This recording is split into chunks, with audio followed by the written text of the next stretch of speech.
नमस्कार, आप देख रहे हैं संक्षिप्त। मैं हूं आपके साथ Amrita Pandey. NEET paper leak अभी सबसे अधिक चर्चा में है। बता दें आपको कि देश में ही नहीं पूरे विदेशों में अब इसकी चर्चा होने लगी है। अब जांच की प्रक्रिया जो है वो दिल्ली से बिहार की तरफ बढ़ने लगी है। बिहार में सीबीआई का गठन किया गया है जो कि जांच करेगी। लेकिन इस बीच बता दें आपको कि तेजस्वी यादव लगातार एनडीए सरकार पर यह आरोप लगा रहे हैं कि जो भी पेपर लीक में संलिप्त हैं उनको बीजेपी संरक्षण दे रही है। वहीं कई लोगों से इनका कनेक्शन भी जोड़ा जा रहा है। हमारे साथ बात करने के लिए बीजेपी के प्रवक्ता राकेश कुमार सिंह हमारे साथ हैं। सर, तेजस्वी यादव लगातार यह आरोप लगा रहे हैं कि पेपर लीक में जो संलिप्त लोग हैं उन्हें बीजेपी संरक्षण दे रही है। कैसे देखते हैं सर इसको? तेजस्वी यादव जी, पहले ये बताए प्रीतम यादव कौन है? संरक्षण अगर बीजेपी दे रही है तो प्रीतम यादव कौन है? आखिर जितने भी भ्रष्टाचार होते हैं बिहार से लेकर देश भर में, किसी प्रकार का भ्रष्टाचार, उसमें उनका या उनके परिवार का है या उनके पीए पीएस उनके रिलेटिव, इसी का नाम क्यों होता है? इसका मतलब हर भ्रष्टाचार उसी रास्ते से निकलता है, उन्हीं के घर से निकलता है। सोशल मीडिया पे वो आए दिन एक पोस्ट कर रहे हैं जिसमें कभी जो सरगना है उसका दिखाया जा रहा है कि वो सम्राट चौधरी जी के साथ हैं, तो कभी चिराग पासवान के साथ, कभी कभी नीतीश कुमार के साथ की फोटो वो वायरल कर रहे हैं। देखिए, फोटो तो कोई किसी के साथ खिंचवा ले सकता है, कोई भी किसी के साथ सेल्फी ले लेता है। आजकल तो पता नहीं चलता है राजनीतिक कार्यक्रमों में या यह सामाजिक कार्यक्रम में या सार्वजनिक जीवन में अगर आप रहेंगे, कोई भी किसी के साथ सेल्फी ले लेता है, कोई फोटो ले लेता है। सर, जांच की प्रक्रिया इतनी स्लो क्यों? लेकिन हम यह जानना चाहते हैं कि प्रीतम यादव उनका पीएस है या नहीं है। अगर है तो उन पर जवाब दे कह रहे हैं कि जांच करवा लीजिए, जांच से हम पीछे नहीं। जांच तो होगा, जांच तो सबका हो रहा है, जांच तो हो रहा है और जांच हो भी रहा है, सब चीज का हो रहा है। वो जमीन घोटाले का भी हो रहा है, चारा घोटाले का भी हो रहा है, इसका भी होगा। और हमको तो लगता है कि ये जांच की आंच उनके पास पहुंचने वाली है। ये चिल्लाने से कुछ नहीं होने वाला है। और किसी का फोटो किसी के साथ दिखा के अब सोचेंगे कि हम दोनों एक तरह के हो गए, ऐसा संभव नहीं है। बिहार में एक परिवार है जो सबसे ज्यादा भ्रष्टाचार का जिस पर आरोप हो, आरोप नहीं है, कहीं पर चार्जशीटेड है, वह है लालू परिवार, वह है तेजस्वी जी का परिवार। दूसरा क्यों परिवार नहीं है? कोई दूसरा राजनीतिक परिवार पर क्यों नहीं इस प्रकार के आरोप है? इसलिए तेजस्वी यादव जी बड़ी बड़ी बातें करना छोड़ पहले उनके दामन पर जो दाग लगे हैं उसके बारे में बिहार को बताएं कि ये सही है या गलत है।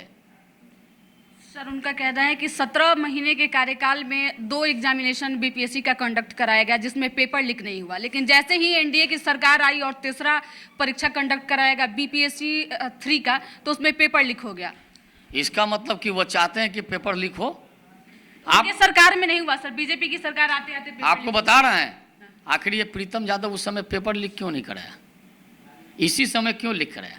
इसका मतलब उनके घर से ये सब प्लानिंग होता है, कहाँ क्या गड़बड़ करना है, कहाँ किसकी हत्या होगी, किसका रेप होगा, किसको लूटा जाएगा, किस पेपर को आउट कराना है, किस पेपर को आउट नहीं कराना है। इसका मतलब वो पूरी बात अपनी बात से ही फंसते नजर आ रहे हैं कि जब बीपीएससी का एग्जाम हुआ तो पेपर लीक नहीं हुआ, तो नीट का एग्जाम अगर हुआ तो उसमें पेपर लीक हुआ और उनके पीएस का नाम आ रहा है। इसका मतलब कि सारा कुछ सिस्टम उनके घर से चल रहा है।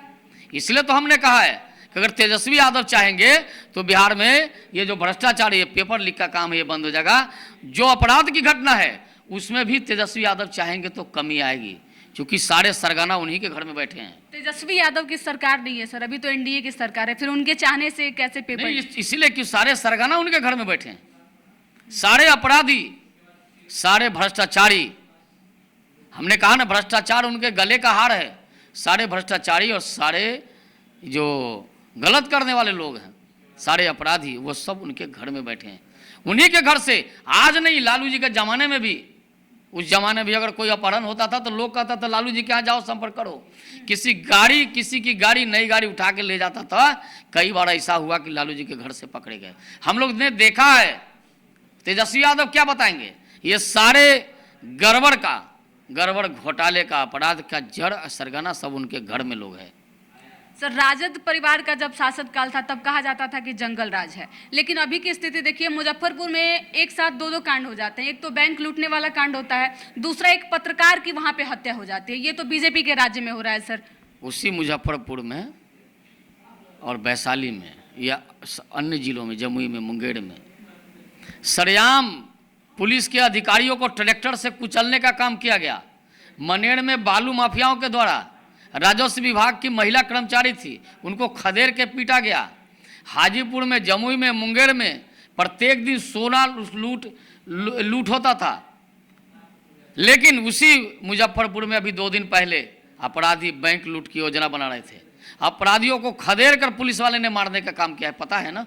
ये तेजस्वी यादव जी को बताइए। तेजस्वी यादव जी इन चीज़ों को नहीं देखते हैं। तेजस्वी यादव जी को आजकल क्या है कि नंबर 1 करने की उनकी आदत हो गई है, हर चीज़ में आगे आगे बोलने की, उससे कुछ मिलने वाला नहीं है।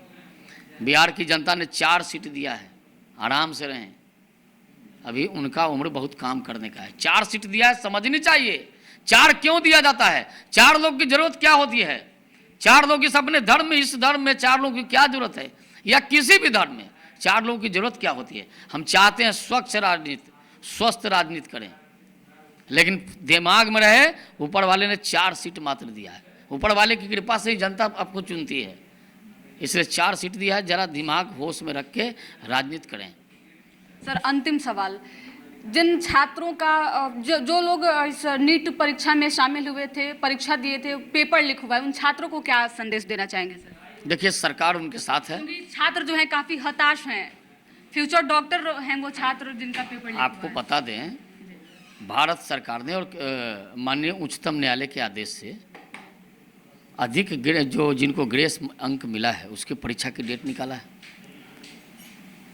तो अब तो सरकार और कोर्ट दोनों सजग है, इसलिए छात्रों से आग्रह करेंगे कि किसी के बहकावे में ना आए।